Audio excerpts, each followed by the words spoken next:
Um, Hi Smriti, I'm starting now. I can't see you, so I hope you're there and hope you can hear me and see me.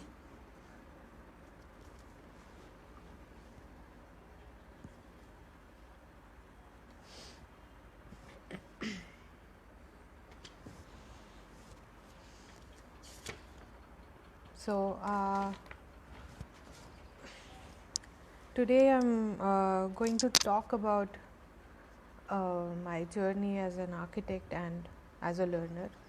So, uh, well, starting from schooling, as a kid, I went to a school that was for gifted kids.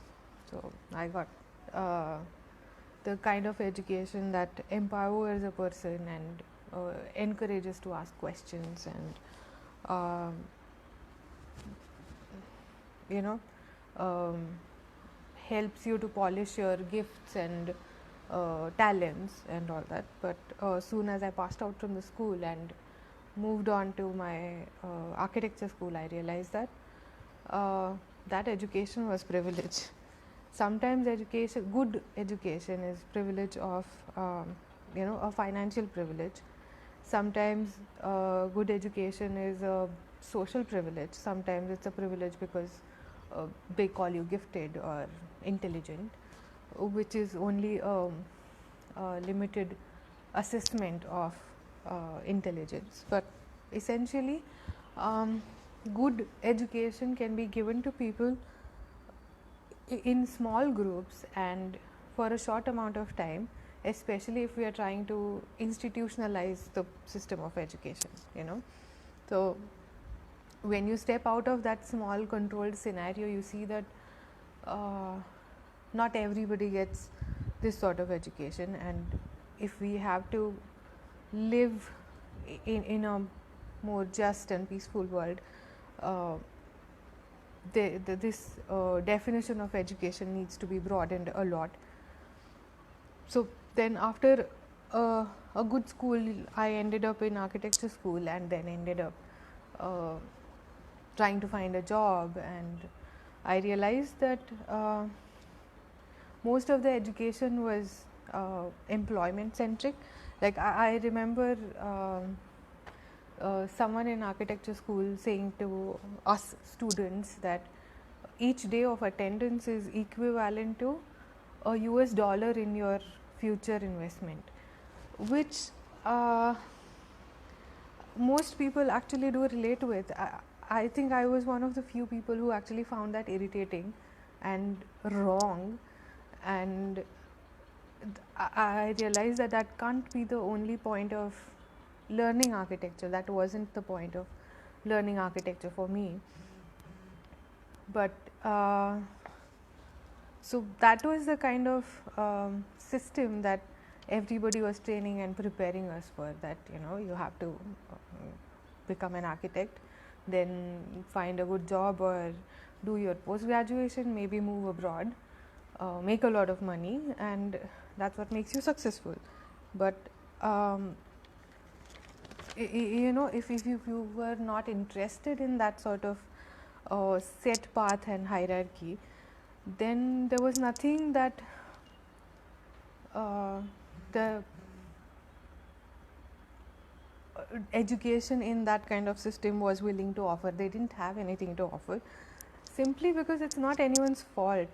The sort of education system that we are conventionally part of is designed by people who have limited exposure. They've all lived in cities. They have all had education that was limiting. They have all looked at education only as a mean to get employment. So, the sort of education system that they end up designing, or the sort of educational policies they end up making, are focused towards creating good employees. You see these like fancy modern schools these days, even in villages, where um like having a tie and a blazer for kindergarten kids is part of uniform. So you're basically training people to wear uniforms, to dress up like company employees since they're kids.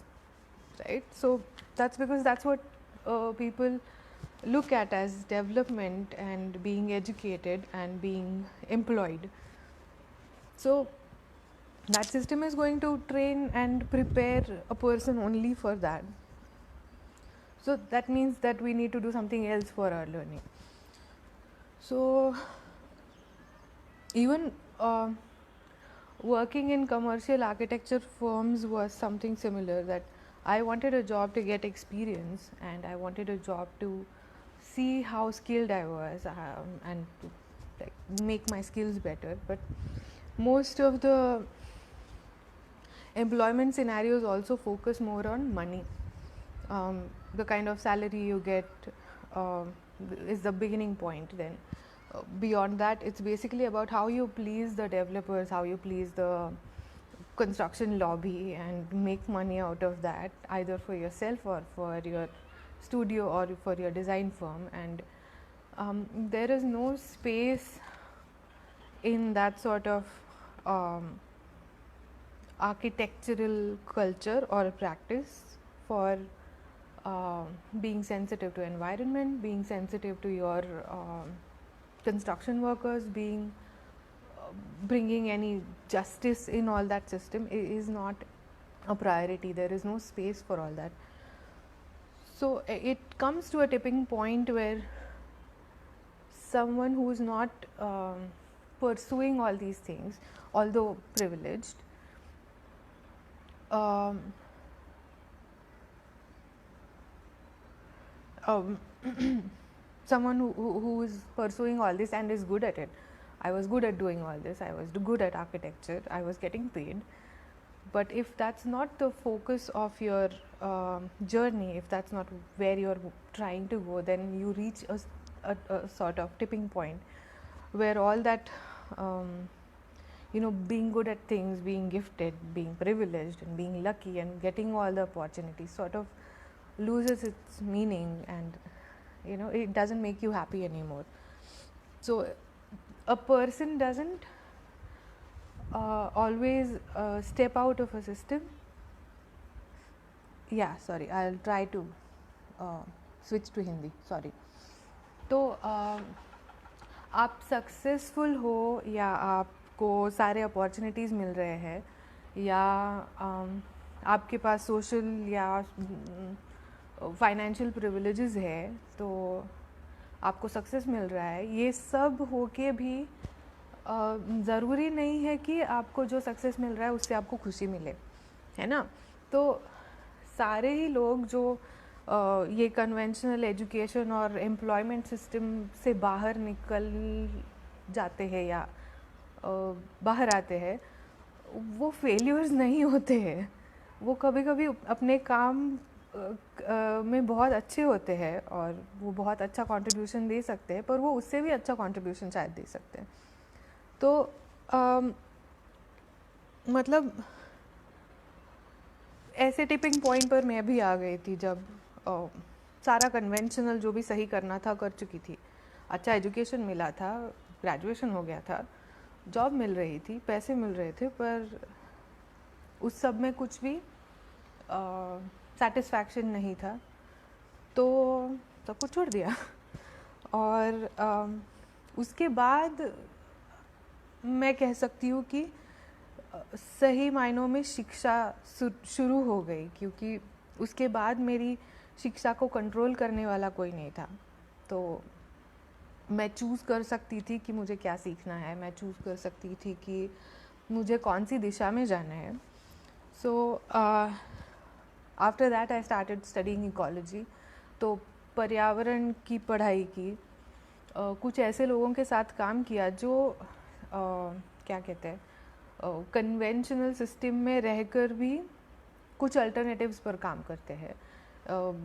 Ecological restoration studio या ऐसे architectural practices की जो urban context में ही क्यों ना हो, पर responsible architecture की प्रैक्टिस करते हैं. ऐसे लोगों के साथ काम किया और फिर धीरे धीरे समझ में आ गया कि उसी सिस्टम में रहकर बदलाव लाने की भी कोई मर्यादाएं हैं.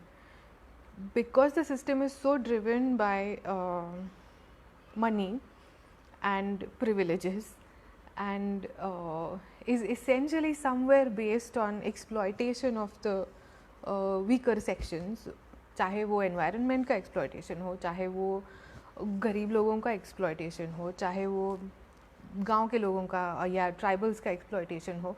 कोई भी शहर की सुविधा अगर हम लेकर उसके जड़ की ओर खोजना शुरू करें तो पता चलता है कि वो किसी ना किसी के एक्सप्लॉयटेशन पर ही, शोषण पर ही आधारित है.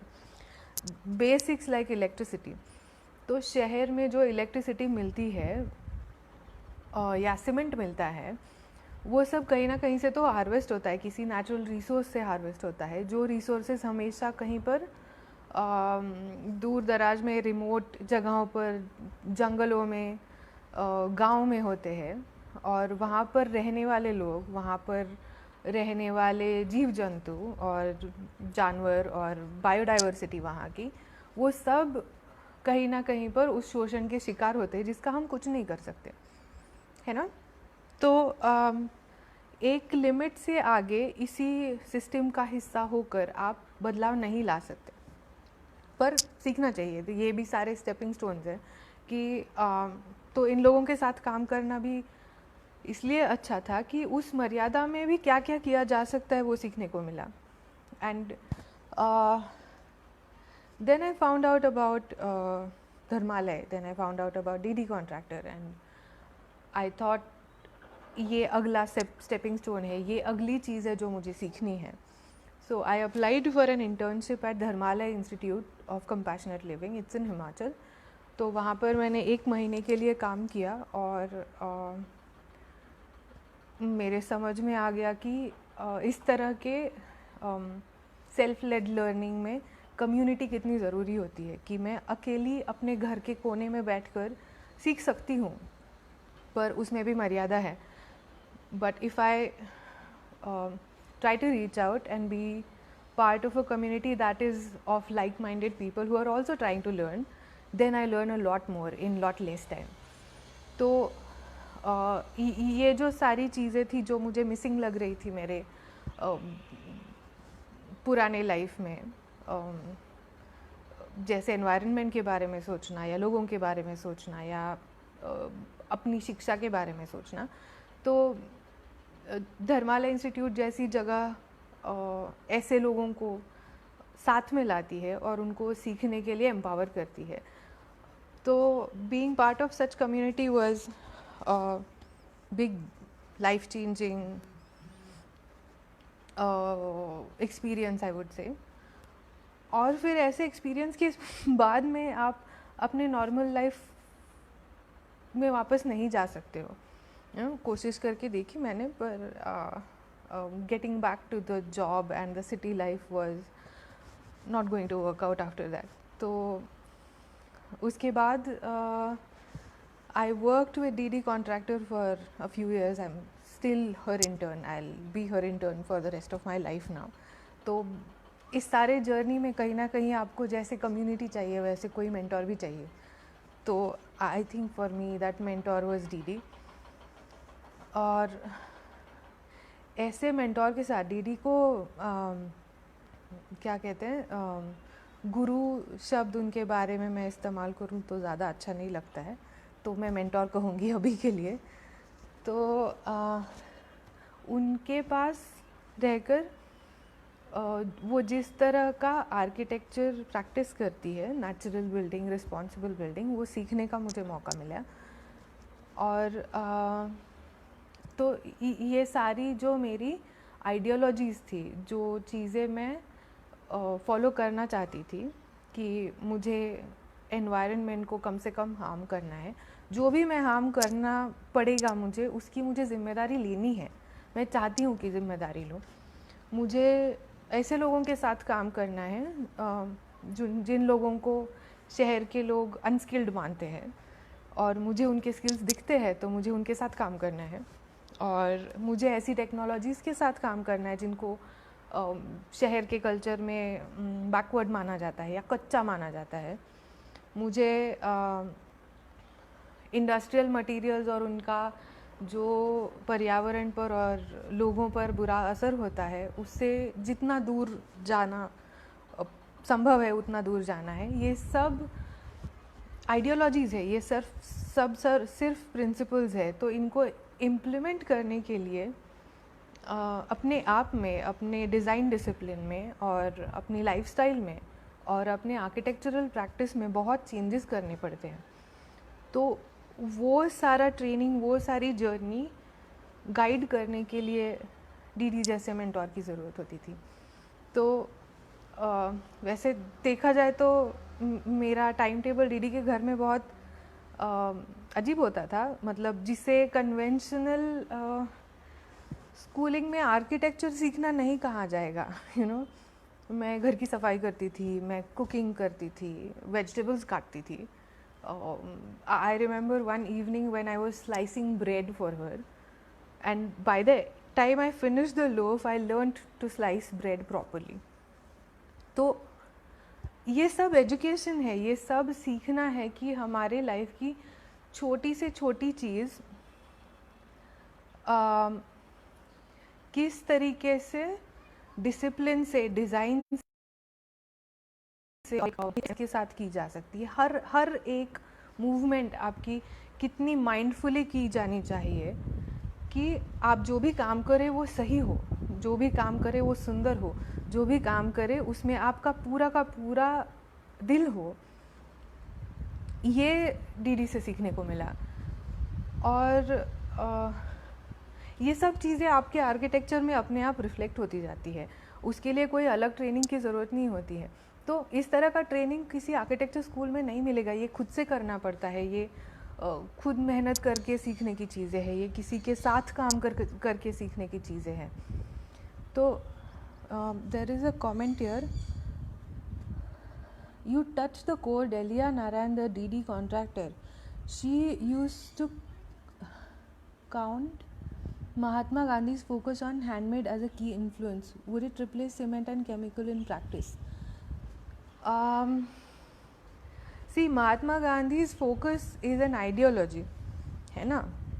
तो आइडियोलॉजी मटेरियल को रिप्लेस नहीं करती है, आइडियोलॉजी दूसरी आइडियोलॉजी को रिप्लेस करती है। तो सीमेंट और केमिकल इंडस्ट्रीज़ जिस तरह की आइडियोलॉजी प्रोपोगेट करते हैं, जिसमें जो भी लोग प्रिविलेज्ड है, जिनके पास पैसा है, उनको बेटर आर्किटेक्चरल सर्विसेज मिलेंगी, वो लोग आर्किटेक्चर प्रैक्टिस कर पाएंगे, वो स्किल्ड कहे जाएंगे। ये जो माइंडसेट है उसको फाइट करने के लिए गांधी जी की आइडियोलॉजी सही है। तो हमें फ़ाइट मटेरियल के साथ नहीं करनी है, हमें फ़ाइट करनी है उसके पीछे जो सीख होती है उससे फ़ाइट करनी है। तो इसेंशियली सीमेंट कुछ बुरा है क्या, सीमेंट कोई विलन है क्या? तो सीमेंट विलन नहीं है, सीमेंट बस एक मटेरियल है। उसे हम जिस तरह से इस्तेमाल करते हैं उसका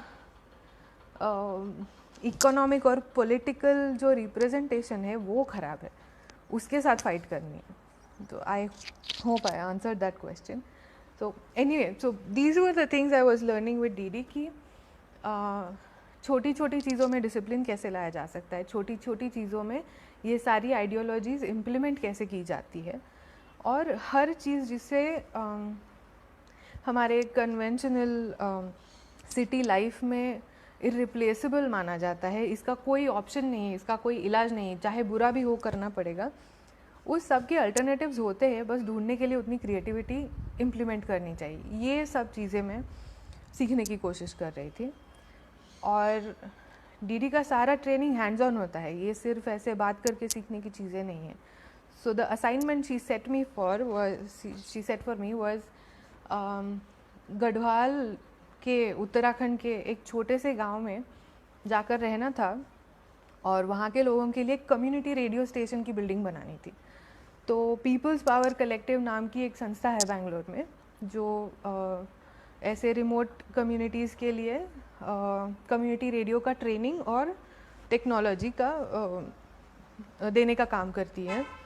तो उस संस्था की जो फाउंडर है सरिता थॉमस, तो उन्होंने डीडी को अप्रोच किया था कि हम ऐसे गढ़वाल के एक गांव में रेडियो स्टेशन शुरू करना चाहते हैं, जो रेडियो स्टेशन का प्रसारण गढ़वाली भाषा में होगा, जो दुनिया की 200 नियर एक्सटिंक्शन भाषाओं में से एक है। वो भाषा मृतवत है, तो वो मरने वाली है। अगर लोगों ने वो भाषा इस्तेमाल करना बंद कर दिया तो उस भाषा का सारा लिटरेचर, गाने, उसका कल्चरल कॉन्टेक्स्ट, उसकी चुटकुले, कहानियाँ, ये सब हमेशा हमेशा के लिए हम खो देंगे। तो ये होने से पहले उस भाषा को एनकरेज करना, उस भाषा में होने वाली खूबियों को और सौंदर्य को रिकॉर्ड करना, उसको फिर से यूज़ में लाना, ये सब होना चाहिए। भाषाएं मरनी नहीं चाहिए। तो ये जो गढ़वाली में प्रसारण करने वाला कम्युनिटी रेडियो स्टेशन था, वो सिर्फ उस 4-5 जितने भी गांव थे उसके रेडियो के रीच में आने वाले उन लोगों के लिए था। तो उसका प्रसारण हिंदी में या इंग्लिश में होने की कोई ज़रूरत ही नहीं थी, है ना। तो इसलिए उसका प्रसारण होने वाला था गढ़वाली में, और उसका रिकॉर्डिंग होने वाला था सारे गाँव में। और तो ये क्या बोलते हैं, ये this is a natural consequence that even the building which holds that radio station should be made in such a way that is not borrowed from the cities, right? That should be born and germinated from the same culture, from the same soil. तो ऐसी building बनाने के लिए peoples power collective और सरिता ने DD को contact किया था। तो मैं उस प्रोजेक्ट के लिए सेना गढ़सारी नाम के इस छोटे से गांव में, जो गूगल मैप्स पर ढूंढ के भी अभी भी मिलने में थोड़ी दिक्कत आती है, उस गांव में हम सब लोग लगभग 10 महीने तक रहे। और गांव के लोगों के साथ उसी ज़मीन से हार्वेस्ट की हुई मिट्टी से वो रेडियो स्टेशन बना। उसमें कई सारे ऐसे टेक्निक्स और स्किल्स इस्तेमाल किए थे जो ख़ास गढ़वाली थे। जैसे पत्थरों की चिनाई होती है, जो जैसे गढ़वाल में लोकली होती है, वो और कहीं दुनिया में दिखाई नहीं देगी। या फिर वहाँ पर रिंगाल नाम का एक बांस जैसी घास का बुना हुआ बुनाई करने का टेक्निक है, तो वो टेक्निक इस्तेमाल करना बिल्डिंग में। ये सब चीज़ें एक्सक्यूज़ मी तभी संभव होती है जब आप उधर जाकर रहकर उन लोगों के साथ जुड़कर उनमें से एक बनकर काम कर पाते हो। तो 10 महीने उस गांव में रहना, जहाँ पर इलेक्ट्रिसिटी का कोई भरोसा नहीं होता था, नेटवर्क का कोई भरोसा नहीं होता था, ज़्यादातर घर सारे सीमेंट के बने हुए थे, पर सेंट्रल हीटिंग या हीटिंग फैसिलिटी नहीं होती थी, और ठंडी बहुत होती थी। तो इन सब में रहकर उन लोगों के साथ काम करके जब वो रेडियो स्टेशन बना,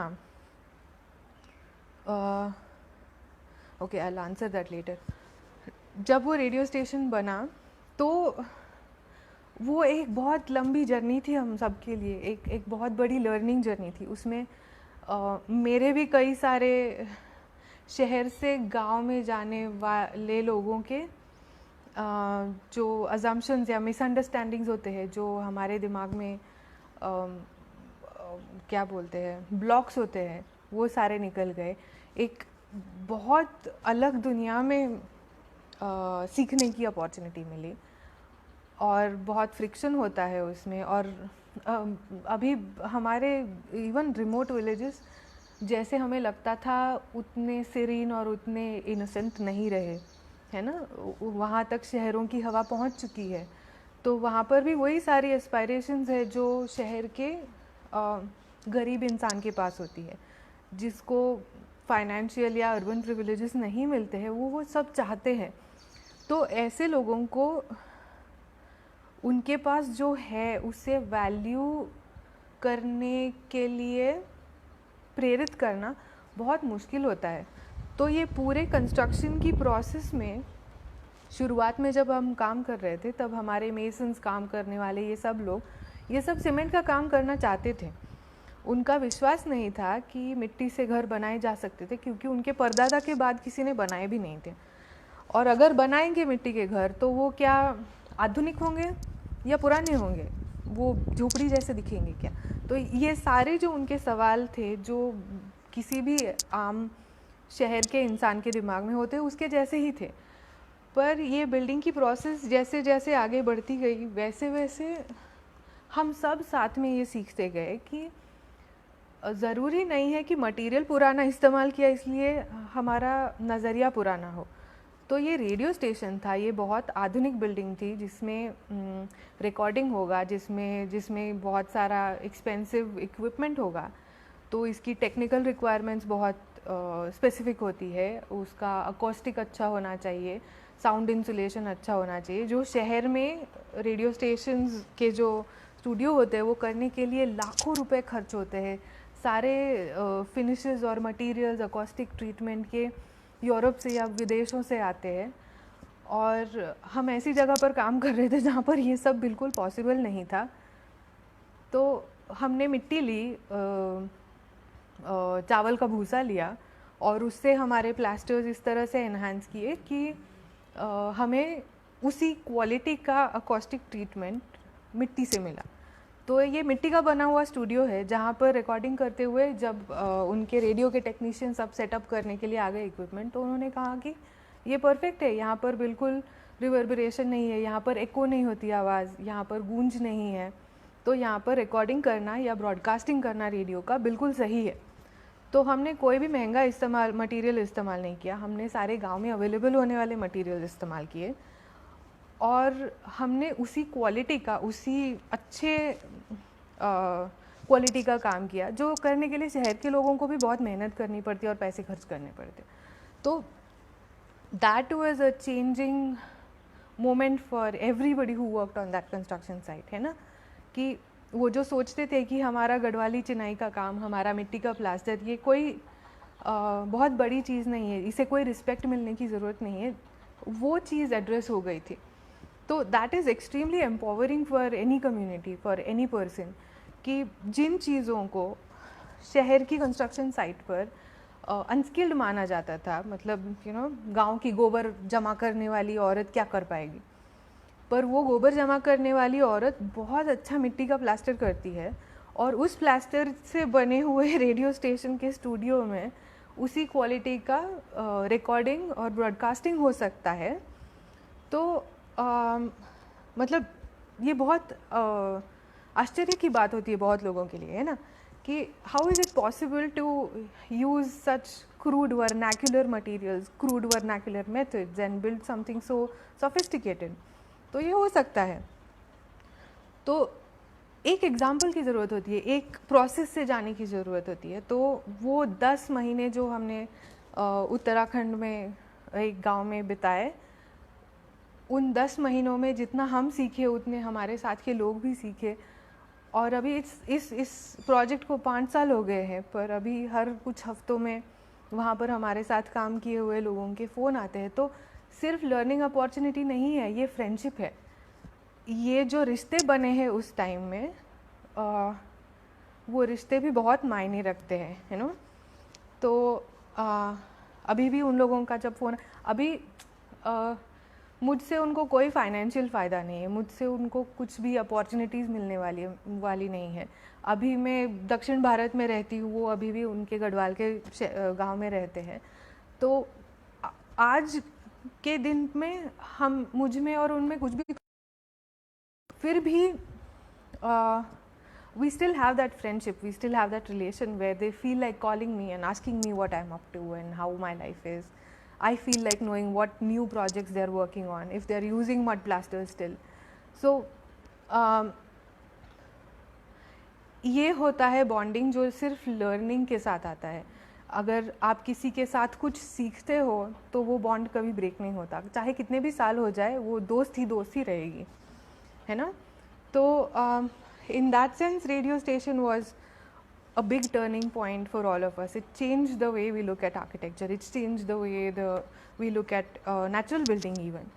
तो उस दौरान मेरे समझ में आ गया कि जैसे मैं बहुत सीखी थी काम करते हुए कंस्ट्रक्शन साइट पर, तो वो हो गया था, मतलब अपने आप हो गया था, ऐसे कॉन्शियसली नहीं किया था।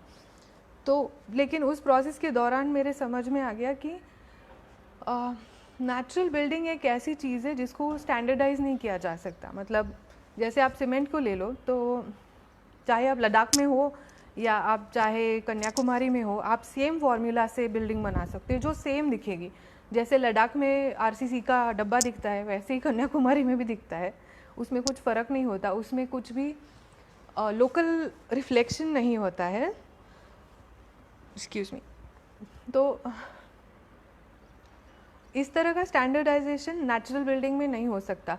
वो हर जगह पर अलग दिखेगी, वो हर इंसान के लिए अलग दिखेगी, उसका हर रूप अलग होगा। तो उसको बनाने के लिए हम जब भी हर बार शुरुआत करेंगे तो हमें इनोवेट करना पड़ेगा, हमें नई टेक्नोलॉजीज़, हमें नए डिटेल्स डिज़ाइन करने होंगे।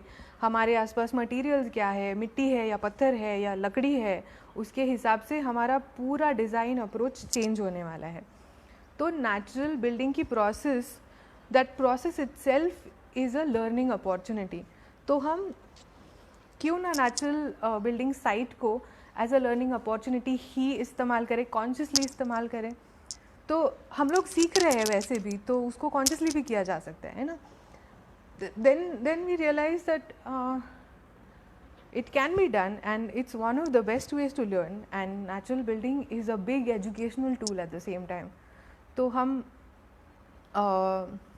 जो वो जर्नी मैप कर रहे थे कि शुरुआत में हमारे मेसन्स और वर्कर्स किस एटीट्यूड से काम करते थे, उनके दिमाग में कितने डाउट्स होते थे, उससे लेकर इस पॉइंट तक पहुंचना कि जहाँ पर इस तरह की साइट पर ना लोग बहुत विजिट करने आते हैं, क्योंकि सब मिट्टी की दीवारें दिखती है, लकड़ी दिखती है, सीमेंट दिखता नहीं है, तो क्या क्या चल रहा है।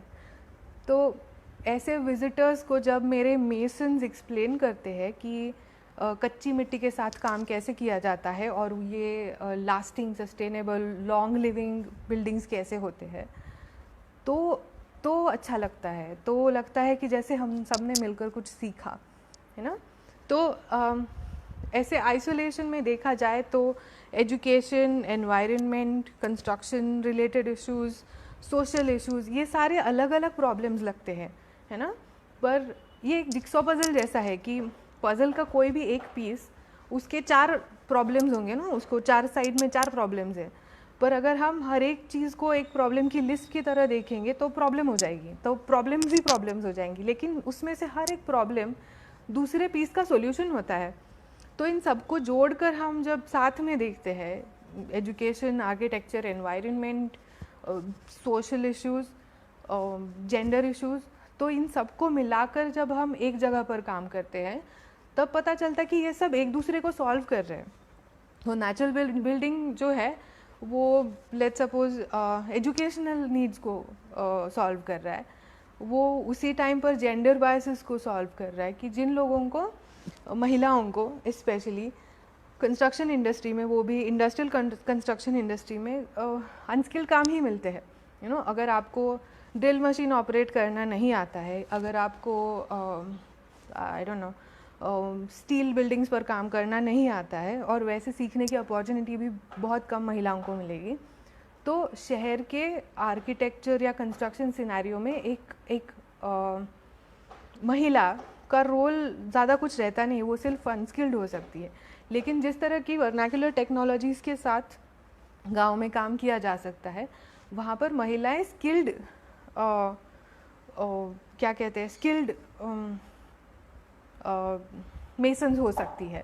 वो मिट्टी का काम करना जानती है, वो लिपाई करना जानती है। They can make amazingly good plasters, they can make amazingly good mud bricks. तो इट्स एम्पावरिंग इन अ वे कि जिन चीज़ों की हमें ज़रूरत नहीं है, जिन चीज़ों की हमें गांव में कोई रेफरेंस नहीं है, उन चीज़ों के ऊपर हम हमारा टैलेंट, हमारा स्किल जज क्यों करें, है ना। कि अगर हम उसी दर्जा की, उसी अच्छे क्वालिटी की बिल्डिंग्स हमारे नेचुरल मटेरियल्स के साथ, हमारे लोकल मटेरियल्स के साथ बना सकते हैं, और उससे हमें एम्पावर्ड लगेगा, उससे हमें स्किल लगेगा, हमारा सेल्फ रिस्पेक्ट बढ़ेगा, तो हम शहरों की ओर देखें ही क्यों। क्या ज़रूरत है हमें डॉक्टर फिक्सिट लाने की किसी शहर से, जब हम अपनी अपनी बिल्डिंग्स हम अपनी अपनी तरीक़ों से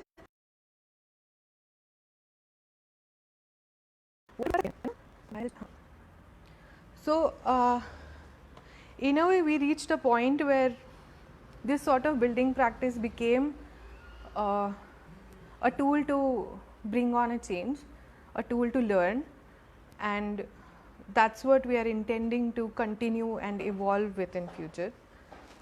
I'll try to answer some of the questions. I have been ignoring them for a while.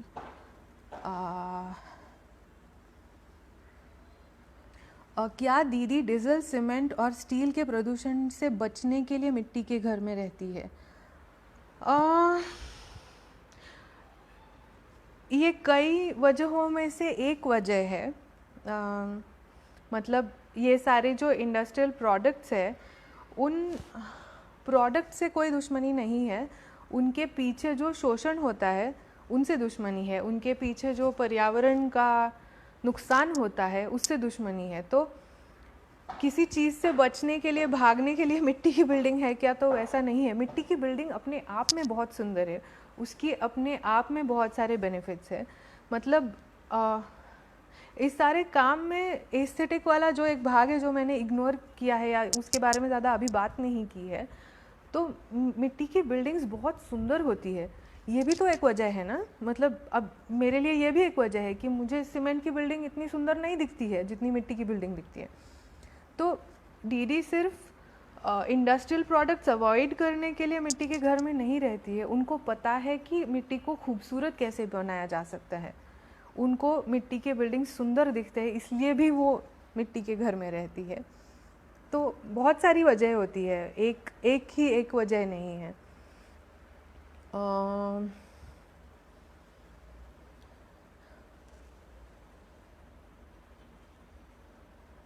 Without baking mud, how to make it sustainable per se for rainy days? Again कि ये भी एक classic urban myth है कि मिट्टी की building बारिश में नहीं टिक पाती. तो वो मतलब ऐसे पिघल जाने वाला चीज़ नहीं होता है. अगर आप थोड़ा बहुत रिसर्च करके देखेंगे तो आपको पता चलेगा कि हमारे आजू बाजू के गांव में ही कम से कम 60 और ज़्यादा से ज़्यादा कई 100 सालों वाले मिट्टी के पुराने बिल्डिंग्स हैं. वो कैसे रहे? और हाई रेनफॉल एरियाज़ में भी मिट्टी के कंस्ट्रक्शन की पुरानी परंपरा चलती आई हुई है. तो हमारे पूर्वजों को पता था कि ऐसा मटेरियल जो मिट्टी में, जो बारिश में पिघलता है, उसके साथ लॉन्ग लास्टिंग और लो मेंटेनेंस घर कैसे बनाने हैं वो उनको पता था. हम भूल गए, हमें फिर से सीखना पड़ेगा. तो ये सारा ट्रेनिंग, ये सारा स्किल वाला पार्ट है, टेक्निकल पार्ट है. ये तो आप मतलब एक किसी अर्बन बिल्डिंग के वर्कशॉप में भी सीख सकते हो. तो वो डिस्कस करने के लिए आज का कॉन्वर्जेशन डेफिनेटली नहीं है. मैं बस आपको इतना अश्योर करना चाहती हूँ कि किसी भी बिल्डिंग का लाइफ और परफॉर्मेंस कितना महंगा मटेरियल इस्तेमाल किया है उसके ऊपर निर्भर नहीं करता है. आप अच्छे से अच्छे क्वालिटी का सीमेंट लेकर बहुत ख़राब बिल्डिंग बना सकते हो, और आप cheapest free of cost material लेकर बहुत अच्छा बिल्डिंग बना सकते हो. तो फ़र्क कहाँ पर है? फ़र्क है हमारे डिज़ाइन एटीट्यूड पर. हाँ, हम हमारे हाथ में जो भी मटेरियल है उसका सही इस्तेमाल करना अगर जानते हैं तो आप कोई भी मटेरियल लेकर सस्टेनेबल लॉन्ग लास्टिंग घर स्पेसेस बना सकते हो.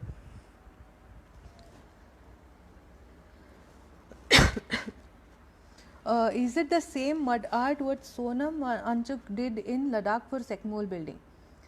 Again the same problem. तो ये जो वन साइज फिट्स ऑल वाला एटीट्यूड होता है ना, ये भी शहरों की देन है. क्योंकि शहर में जैसे दिल्ली में बिल्डिंग बनेगा वैसे ही चेन्नई में बनेगा, उसमें कुछ फ़र्क नहीं होगा और उनको कोई फ़र्क पड़ेगा भी नहीं. लेकिन लद्दाख में जैसा बिल्डिंग होगा नेचुरल मटेरियल से बना हुआ, वैसा ही बिल्डिंग हिमाचल में नहीं हो सकता, वैसा ही बिल्डिंग महाराष्ट्र में नहीं हो सकता, वैसा बिल्डिंग कन्याकुमारी में नहीं हो सकता. तो हर जगह का वहाँ के क्लाइमेट के हिसाब से, वहाँ के अवेलेबल मटेरियल्स के हिसाब से बिल्डिंग अलग अलग दिखेगा. तो ये जो मड आर्ट है ये बहुत वर्सेटाइल है, ये हर जगह पर नया रूप लेकर आती है. तो सोनम जी ने सेकमोल में या फिर लद्दाख में जो भी काम किया है वो लद्दाख के लिए परफेक्ट है. लेकिन आप वैसे के वैसे उसको उठाकर कॉपी पेस्ट करेंगे राजस्थान में तो वो काम नहीं करेगा, है ना. तो फिलॉसफी सेम है लेकिन उसके रूप अलग अलग होंगे हर रीजन में, हर गांव में, हर क्लाइंट के हिसाब से, है ना. I hope that answers your question.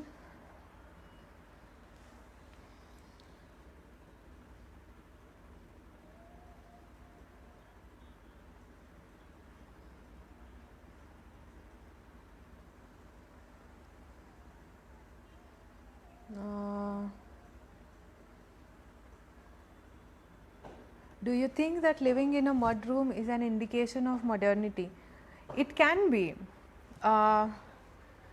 But आप किस तरह के घर में रहते हो, आप किस तरह के कपड़े पहनते हो, आप कौन सी भाषा में बात करते हो, ये सब बहुत सुपरफिशियल चीज़ें होती हैं. ये सब सही तरीके से कर कर भी आपका एटीट्यूड पुराना हो सकता है ना.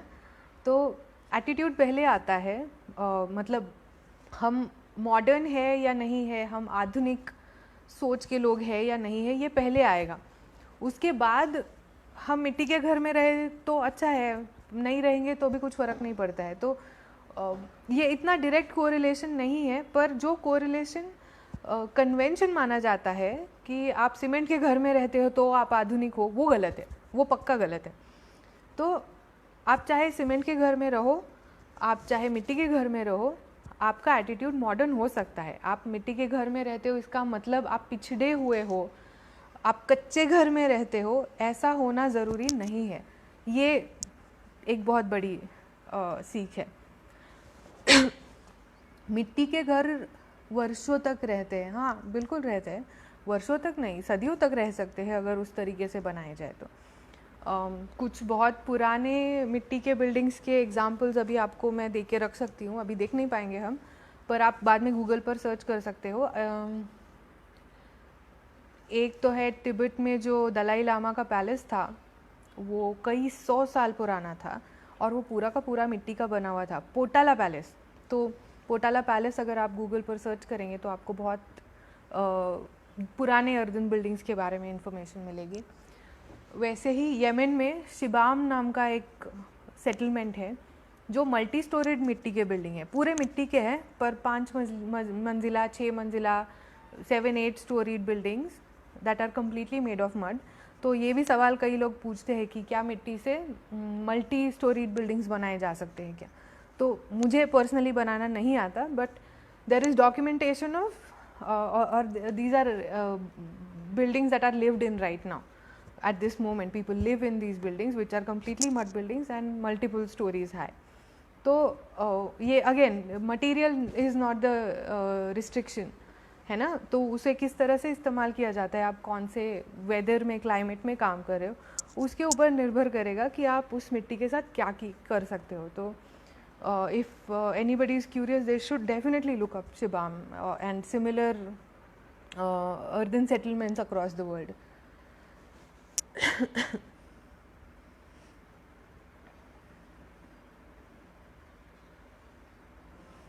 I guess I have answered all the questions.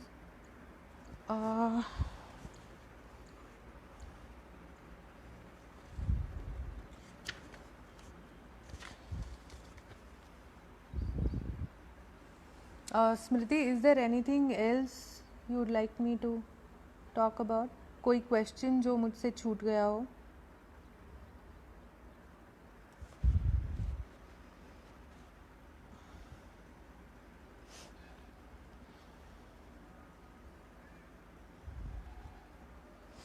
There was one thing that I briefly touched on while talking about things, that educational policies उन लोगों ने डिज़ाइन की होती है जिनका एक्सपोजर भी बहुत लिमिटेड होता है. तो उससे रिलेटेड ये चीज़ है कि जैसे इवन टेक्स्ट बुक्स में ये साफ साफ लिखा हुआ रहता है और वहाँ से शुरुआत होती है इस माइंडसेट की कि सीमेंट का घर पक्का होता है और मिट्टी का घर कच्चा होता है, और पक्का घर आधुनिक होता है और कच्चा घर पिछड़ा हुआ होता है. तो जिसके पास पैसे नहीं है, जिसके पास अपॉर्चुनिटीज़ नहीं है, जो शहरों से जुड़ा हुआ नहीं है, या फिर आई डोंट नो जो आधुनिक नहीं है, वो मिट्टी के घर में रहता है. और anybody who has money, access to industrial technologies should and would live in a cement house. तो जितने भी सीमेंट के घर हमारे देश में बनेंगे उतना हमारा देश आधुनिक बनेगा, उतना हमारा देश आगे जाएगा, उतनी हमारी डेवलपमेंट होगी. ये एक बहुत बड़ा मिसअंडरस्टैंडिंग हमने क्रिएट किया है, and that is through education. कि मतलब ये पाठ्य पुस्तकों में लिखा जाता है कि ये कच्चा घर है, ये पक्का घर है, ये अच्छा होता है, ये बुरा होता है. तो अगर हम उसी एजुकेशन सिस्टम का हिस्सा बनते रहेंगे तो हमारी सोच भी वैसे ही होती जाएगी. हम कभी अपने आप को ये सवाल ही नहीं पूछेंगे कि डेवलपमेंट का मुझे क्या मतलब है, मतलब मैं क्या सोचती हूँ कि डेवलपमेंट क्या होती है, मेरे हिसाब से आधुनिकता का मतलब क्या है, ये सोचने का, ये एक्सप्लोर करने का मौका तो मिलना चाहिए ना। तो इस तरह के रिजिड मास स्केल एजुकेशन में सवाल पूछने की कोई फ्रीडम नहीं होती है। तो अगर आप सवाल नहीं पूछ पाएंगे, अगर आप अपने आप से सवाल नहीं कर पाएंगे, तो आप वही विकास की परिभाषा लेकर आगे चलेंगे, है ना। You will think that development means to use industrial materials, to use best possible technologies, to use uh, everything that is not your own, everything that comes from outside, and that is development, and that is growth, that is moving forward. तो ये question करने के लिए वहाँ से आगे जाना, वहाँ से उस तरह के माइंडसेट से बाहर आना, उसको अनलर्न करना बहुत ज़रूरी है। तो अगर ये लार्ज स्केल की एजुकेशन सिस्टम हमारे लिए नहीं करेगी तो वो हमें अपने आप के लिए खुद से करना पड़ेगा। तो दैट इज़ वेयर इंडिपेंडेंट और alternate education comes into picture, where you are not going by those rules, you know, you are breaking those rules. तो ये बहुत ज़रूरी है कि ये इस सारे मिसकंसेप्शंस जो हमें बचपन से सिखाए जाते हैं उनसे बाहर निकलने की हम पूरी की पूरी कोशिश करें। There are some more questions. To run a fully asepsis hospital operation theatre using mud and bamboos. हाँ, क्यों नहीं, आप कोई भी स्पेस ऐसे बना सकते हो कि जो पूरी तरह से साफ़ सुथरी हो, हाइजीनिक हो, सैनिटाइज्ड हो, और मेरे ख्याल से मेलघाट और उस एरिया में इस तरह के हॉस्पिटल्स बने भी है। I will have to look up, but Nirman movement से जुड़े हुए जो डॉक्टर्स हैं ना, वो उस एरिया में काम करते हैं। और बाबा आमटे के जो क्लिनिक्स है, डॉक्टर प्रकाश आमटे के जो क्लिनिक्स है, तो I think they are not mud buildings but they were local buildings. तो जो भी वहाँ का वर्नाकुलर टेक्नोलॉजी था उससे बने हुए बिल्डिंग्स में लोगों ने क्लिनिक्स, हॉस्पिटल्स रन ऑलरेडी कर दिए हैं, और ये अभी भी किया जा सकता है और करना भी चाहिए। मतलब ये सारे रिमोट एरियाज़ में काम करने वाले मेडिकल प्रैक्टिशनर्स की ये बहुत बड़ी प्रॉब्लम होती थी कि अगर बड़ी और शहरी लुक वाली बिल्डिंग अगर हो तो ट्राइबल्स और लोकल लोग वहाँ पर जाकर उपचार करवाने से डरते थे। उन्हें लगता था कि ये कुछ महंगा होगा, हमारी पहुँच से बाहर होगा। सो like having humble small buildings actually helped people to reach out and give medical attention in remote areas. तो mud, bamboo, wood के साथ रूरल मेडिकल फैसिलिटीज़ ज़रूर बननी चाहिए, स्कूल्स बनने चाहिए, रेडियो स्टेशंस बनने चाहिए, घर बनने चाहिए। तो गाँव में जो भी या ऐसे रिमोट एरियाज़ में जो भी आर्किटेक्चरल नीड्स है, वो जितनी भी हम लोकल स्किल्स के साथ, लोकल मटेरियल्स के साथ सेटिस्फाई करते जाएंगे, उनके साथ पूरी करते जाएंगे, उतना हम सब के लिए बहुत अच्छा होगा। Please do shed some light on the central vista project in Delhi parliament building. I really have no idea about this project, so I'll have to look up and answer this question. ये दिल्ली मुंबई में क्या चलता है मुझे ज़्यादा पता नहीं होता है, तो I am really sorry. But another misconception we can probably answer with context with this question is शहर में सस्टेनेबल या इको फ्रेंडली या ग्रीन बिल्डिंग की जो भी परिभाषा है ना, वो भी बहुत लिमिटेड है। तो we have to be very careful when we are talking about these terms such as sustainability या इको आर्किटेक्चर या green architecture, because in urban context it basically means कि आप इंडस्ट्रियल मटीरियल्स इस्तेमाल करो, टेक्नोलॉजीज इस्तेमाल करो, पर उससे जो भी नुकसान हो रहा है जिसे हम मेजर कर पाते हैं उसे हम किसी तरह से रिप्लेनिश करें।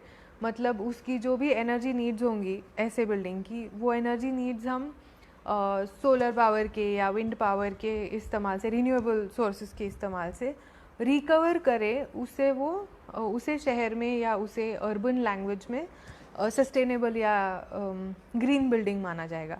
लेकिन इस तरह का बिल्डिंग, इस तरह का पॉलिसी ऐसे बिल्डिंग्स को जगह नहीं देता जिनका बेसिक फुटप्रिंट ही कम है। मतलब ये जो सस्टेनेबिलिटी की अर्बन डेफिनेशन है ना, वो इस तरह की है कि मैं बहुत गहरा गड्ढा खोदने वाली हूँ और वो मैं बहुत इफ़ेक्टिवली भरने वाली हूँ, तो मैंने सस्टेनेबल काम किया। मतलब मैंने एनर्जी का गड्ढा बनाया और मैंने उस गड्ढे में एनर्जी डाल दी, तो मैंने अच्छा काम किया। पर अगर मैं गड्ढा ही कम बनाऊँ, अगर मैं नुकसान ही कम करूँ, तो मुझे कोई क्रेडिट नहीं मिलेगा उस सिस्टम में, है ना। जो भी उसकी क्रेडिट पॉइंट का कैलकुलेशन होता है उसमें मिट्टी का घर आएगा ही नहीं। मतलब उसका सर्टिफिकेशन लेने का कॉस्ट ही मेरे घर बनाने की कॉस्ट के कई गुना ज़्यादा होगा। तो जब हम रूरल आर्किटेक्चर की बात करेंगे, जब हम नॉन अर्बन आर्किटेक्चर की बात करेंगे, तो हमें वो अर्बन डेफिनेशंस भी सस्टेनेबिलिटी के थोड़े बाजू में रख कर बात करनी होगी, क्योंकि उनका कोई कॉन्टेक्स्ट ही नहीं है। वो सिस्टम हमने डिज़ाइन ही नहीं किए हैं नॉन अर्बन आर्किटेक्चर के लिए। हमने इनफैक्ट नॉन अर्बन आर्किटेक्चर के लिए कुछ भी डिज़ाइन नहीं किया है। हमारा सारा आर्किटेक्चर जो भी कन्वेंशनल है वो हमेशा सिटी सेंट्रिक रहा है, वो हमेशा अर्बन सेंट्रिक रहा है।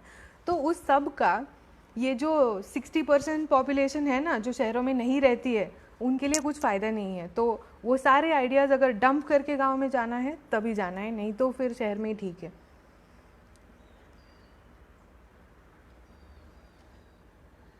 कृपया दीदी के साथ हुए किसी खास डिवाइन अनुभव को साझा करना।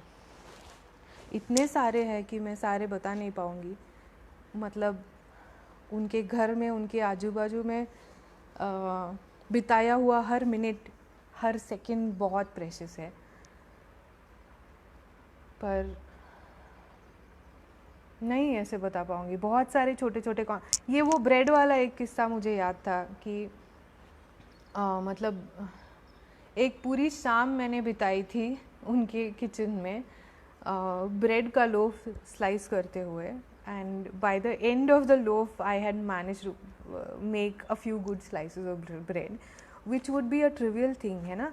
कि मतलब हम सोचते भी नहीं है ऐसी चीज़ में कोई स्किल लगता है, पर लगता है। और उससे जो हमारे हाथ, हमारा दिमाग ट्रेन होता है, उससे जो हमारे विजुअल ट्रेनिंग होती है, हम देखना सीखते हैं, हम काटना सीखते हैं, हम हमारे हाथों का इस्तेमाल सीखते हैं। तो अगर मेरी जगह पर ऐसा कोई होता जो सोचता कि मैं यहाँ पर आर्किटेक्चर सीखने आई हूँ, ये क्या चल रहा है, तो लर्निंग नहीं हो पाएगा। क्योंकि मुझे पता था कि जिस तरह से आर्किटेक्चर स्कूल्स में सिखाया जाता है उससे मैं सीख नहीं पा रही हूँ। इसलिए दीदी जब बोलती है मुझे कि बैठकर ब्रेड काटो आज, तो मुझे पता होता है कि ये मैं क्यों कर रही हूँ। और वो करने के बाद का मेरा अनुभव मुझे ये लर्निंग का कॉन्शियसनेस देता है कि हाँ मैंने कुछ सीखा है जो आर्किटेक्चर ही है। हाँ मैंने पूरा टाइम किचन में बिताया था उस इवनिंग का, पर मैंने इतना आर्किटेक्चर सीखा था जो मैं 5 साल में आर्किटेक्चर स्कूल में नहीं सीख पाई, है ना। तो अच्छा मेंटोर, अच्छा टीचर, अच्छे गुरु बहुत छोटी छोटी चीज़ में से आपको बहुत बड़ी सीख दे पाते हैं। तो that is a big privilege, that is a big opportunity to learn with someone like Didi। कि छोटी सी चीज़ होती है, घर की चीज़ होती है, पर उसमें से जो एटीट्यूड बिल्ड होता है, उसमें से जो डिसिप्लिन बिल्ड होता है, वो आपके हर आर्किटेक्चरल डिज़ाइन में रिफ्लेक्ट होगा। आप उस डिसिप्लिन को छोड़ ही नहीं पाओगे उसके बाद। I will not be able to design something that is irregular, shabby looking and like a badly sliced bread। मैं कर ही नहीं पाऊँगी, क्योंकि वो जो एक शाम बिताई है मैंने दीदी के साथ, उस शाम का वैल्यू, उसका कीमत ही इतना भारी है कि मेरे हाथ से गलत काम होना ही नहीं चाहिए, हो ही नहीं सकता है। Any other questions? आप में से कुछ लोग बहुत सारे अनुभव भी शेयर कर रहे हैं, तो मैं वो भी पढ़ रही हूँ और मैं सहमत हूँ कि इस तरह के घर में रहना बहुत लाइफ चेंजिंग एक्सपीरियंस होता है, मिट्टी के घर में रहना। आई वुड सजेस्ट जितने कंटेम्परेरी आधुनिक मिट्टी के घर में आप रहेंगे उतना वो एक्सपीरियंस और एनहांस होगा, क्योंकि आप टाइम ट्रैवल करके पीछे नहीं जा रहे हो। आप आज के टाइम में हो, आप आधुनिक टाइम में हो, और आप फिर भी एक ऐसी स्पेस में हो जो आपसे एक रिलेशन बना सकती है, जो ड्राई नहीं है, जो इम्पर्सनल नहीं है। तो that is always a beautiful experience and it's irreplaceable. तो मैं आपको बात करते हुए नहीं बता पाऊँगी कि मिट्टी के घर में रहना या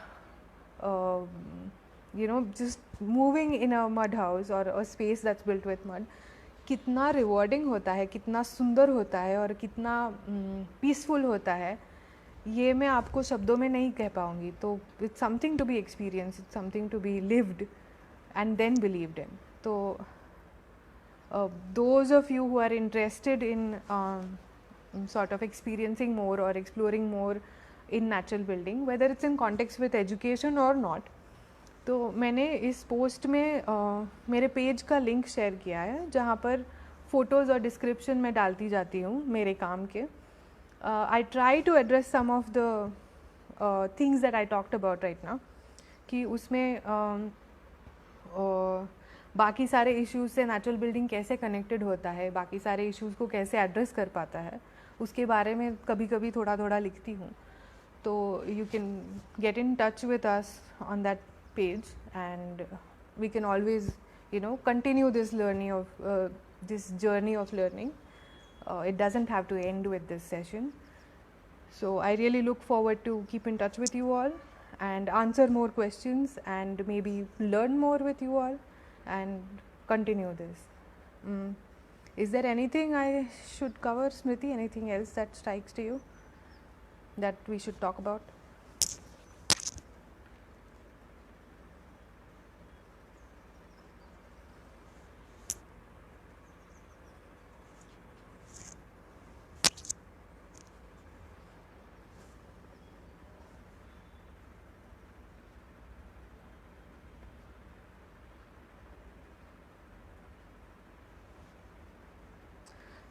हाँ, मिट्टी के घर शहर में बनाए जा सकते हैं, और अभी एक प्रोजेक्ट है मेरा जो अभी ख़त्म होने को है, जो पुणे में है, अर्बन एरिया में है, मिट्टी का है, and it's a beautiful house if I might say. बनाए जा सकते हैं और उनसे वो सारे बेनिफिट्स जिनके बारे में बात हम कर रहे हैं, वो सारे बेनिफिट्स ज़रूर मिलेंगे। लेकिन एक छोटा फैक्टर है जिससे मैं खुश ज़्यादा नहीं हूँ, वो ये था कि मिट्टी हार्वेस्ट करना शहर में हमेशा ही पॉसिबल होगा या ऐसा नहीं होता है। Most of the materials for that project came from outside the city. तो इन दैट सेंस उसका फाइनेंशियल कॉस्ट और इकोलॉजिकल कॉस्ट थोड़ा बढ़ जाता है। But if you are in a place where it's possible to harvest natural materials in a city, then शहर में भी बनाया जा सकता है, उसमें कोई दिक्कत नहीं है। मतलब there is no reason why you can't do it, but it will be little more expensive than doing the same building in say a small village.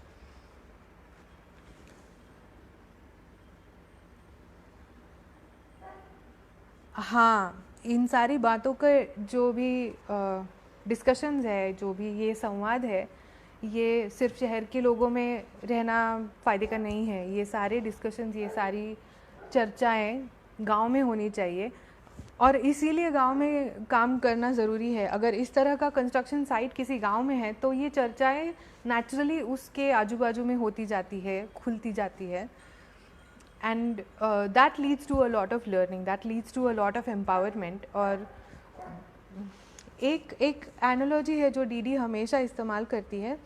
आप में से ज़्यादातर लोगों ने बुद्धिस्ट प्रेयर व्हील देखा होगा। छोटा सा स्टिक के ऊपर एक ड्रम जैसा होता है और आप हल्का सा झटका देकर उसको रोटेट कर सकते हो। तो डीडी हमेशा बोलती है कि हाँ, हम बहुत बड़े चेंजेस नहीं ला सकते एज इंडिविजुअल्स, है ना। तो हम क्या कर सकते हैं, तो हम एक झटका दे सकते हैं। तो बुद्धिस्ट टेम्पल्स में आप देखेंगे तो कई सारे प्रेयर व्हील्स होते हैं और लोग एक झटका लगाते हैं और आगे चले जाते हैं। दूसरा कोई आता है, वो भी एक थोड़ा सा उसको पुश देता है, आगे चले जाता है।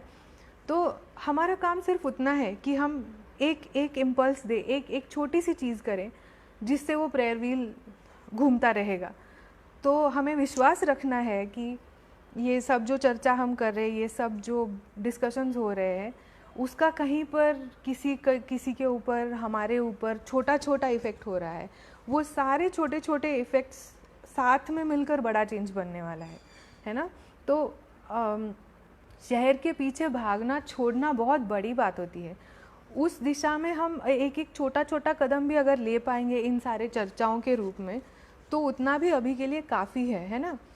तो जहाँ पर भी वैसी अपॉर्चुनिटीज़ हम क्रिएट कर पाए कि जहाँ पर इस तरह की चर्चा हो सके, जहाँ पर इस तरह का विचार विमर्श हो सके, जहाँ पर ऐसे लोग कि जो जिनके पास अभी ऑप्शन नहीं है शहर की ओर भागने के अलावा, उन लोगों के साथ ये सारे संवाद बढ़ाने की जितनी अपॉर्चुनिटीज़ हम क्रिएट करेंगे, उतना वो प्रेयर व्हील घूमता रहेगा, है ना। उतनी चेंजेस की पॉसिबिलिटीज़ बढ़ती जाएंगी। तो we definitely have to do that. Yeah, I guess.